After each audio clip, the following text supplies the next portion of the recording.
รักได้เบิดผู้ชายก็รักได้เบิดคือรักผู้สาวหลายๆแน่มารักแล้วมีโชคดีปีใหม่ไปได้โอ้มีแต่แค่ผู้สาวเดี๋ยวเราพาเบิกได้นี่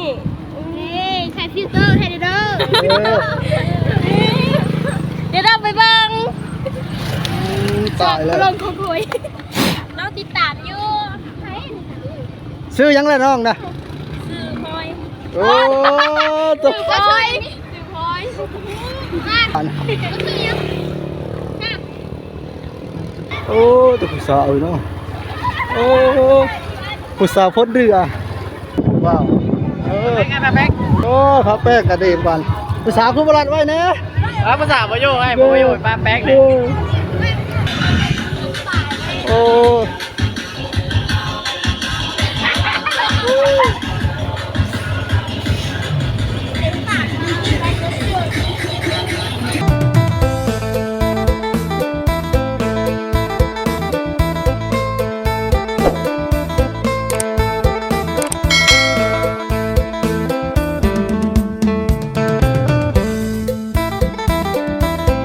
สบายดีพี่น้องบอกไปเบิร์ดสุขุสุขคนมานี่พบกันอีกแล้วเส้นเก่าเส้นเคยมานี่เฮาออกมา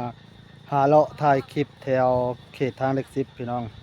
ในงานเทศกาลสงกรานต์ว่าจำเป็นจังไรพี่น้องเป็นประเด็นเลยไม่ให้ปีใหม่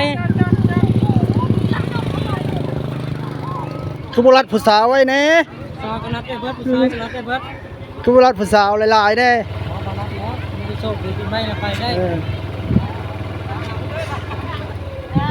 มาทำไปเด้อ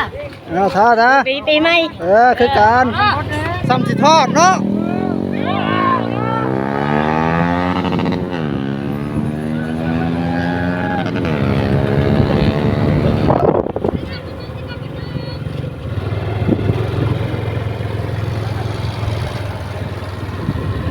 ผู้สาวน้อยเลยบ่ทอดบ่จอดพี่น้องไปเลยงานเนี้ยเจอกันด้านข้างหน้าพี่น้องว่าจะเห็นอย่างแน่ผู้บ่าวสาวน้อยค่อยจอดในฮดอยู่แล้วล่ะเอ้ย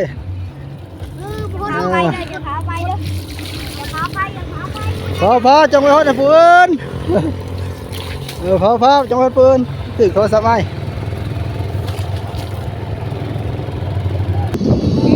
ผู้บ่าวเจอผู้สาวว่าเซ็ตบาทเลยเนาะหมายปอกแล้วทั้ง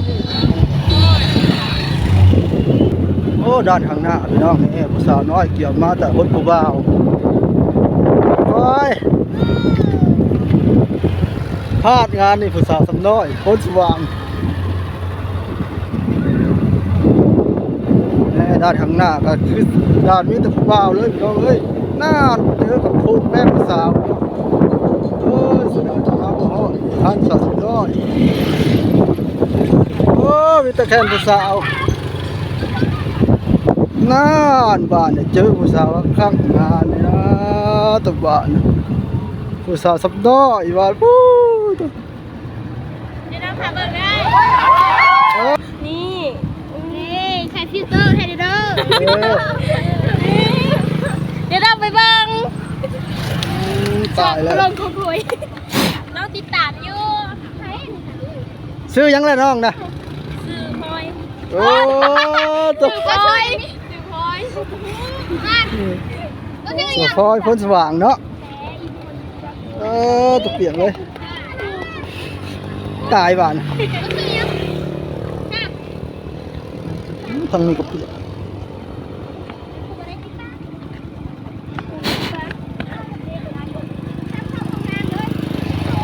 บ้าไงไป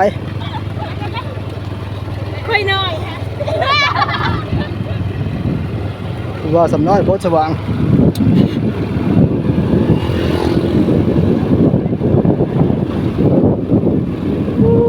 ตรงนี้แต่ผู้สาวสำน้อยเว้ยเอ้าย่านกล้องบ้านนี้แล้วคอยจะดีไม่แห้งโอ้ยคอยนะแม่ดึกนะเฮ้ยคนในบริยานเปียกนะย่านโทรศัพท์นี่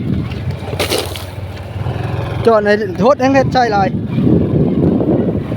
ป้าแต่ผู้สาว ผู้สาวเที่ยวทางพี่น้องโอ้มีการจูบหอมแก้มเลยพี่น้องงานได้ทอดขนาดเลยนี่ทั้งนี้ก็ทอดแล้วพูดผู้สาวแรงกายพี่น้องสั้นครับไปต่ออีกนี่พี่น้องจากสภาพที่ว่าเฮาเคยผ่านมาจุดที่ว่าเขารัดป้าแป้งงานสงกรานต์เนาะเก่งทางสิบเฮาพี่น้องกับวนอยู่ได้แต่ว่าพอเขาไปพม่าอยู่พี่น้องป้าแป้งว่านี่โอ้หลายวอเตอร์พี่น้องมันรอรถไปน้ำกันพี่น้องว่าจะเจอแน่ระหว่างทางเนี่ยครึ่งกลางทางแล้วพี่น้องจะลงน้ำครับโอเคพ้นเรือก็แล้วข้างหน้าเห็นผู้สาวอีกพี่น้องเนี่ยเขตพ้นเรือพี่น้องบ้านค่ายพ้นเรือน้อยโอ้เสียดายแต่กล้องเขาเนี่ยมันคุณภาพมันบ่ดีมาไหนพี่น้องโอ้แต่ผู้สาวเนาะโอ้ผู้สาวพ้นเรือนี่ทางนี้ก็ขึ้นมาพี่น้องพอไปมาช่วงในเทศกาลพี่น้องเขาเจ้าก็เที่ยวไปเที่ยวมาพี่น้อง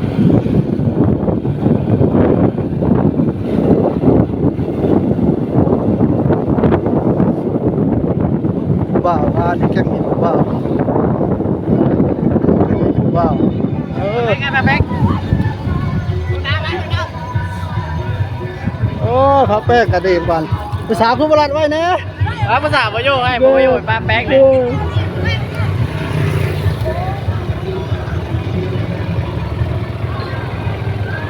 มานี่ก็เห็นแต่ทีมงานผู้บ่าวป้าแป้งพี่น้องสาวกับผู้ยู่ซ้ำบ้านนะเอ้ามีแต่ทีมงานผู้บ่าวทีมงานผู้บ่าวคนเดือพี่น้องเราจะมุ่งหน้าขับไปเลยทีมงานผู้เสร็จผู้สาวผู้สาวสำน้อยพี่น้องโอ้ของมึงเอาไปแล้วนี่ผู้เมื่อคู่ไผ่คู่มันละจบว่าหนึ่งงานนี่นะน่าโคตรทอดแล้วนี่เป็นงานเขากินเลี้ยงพี่น้องงานเขาเจ้ากินเลี้ยงพี่น้องกินเลี้ยงปีใหม่ในงานเทศกาลสงกรานต์พี่น้องเขาคายนี่เป็นเขตบนเรือพี่น้องนี่บนเรือนี่แหละในสำหรับทางเล็กซิปข้างหน้าพี่น้องมีทั้งผู้เสร็จผู้สาวบ่าวน้อยโอ้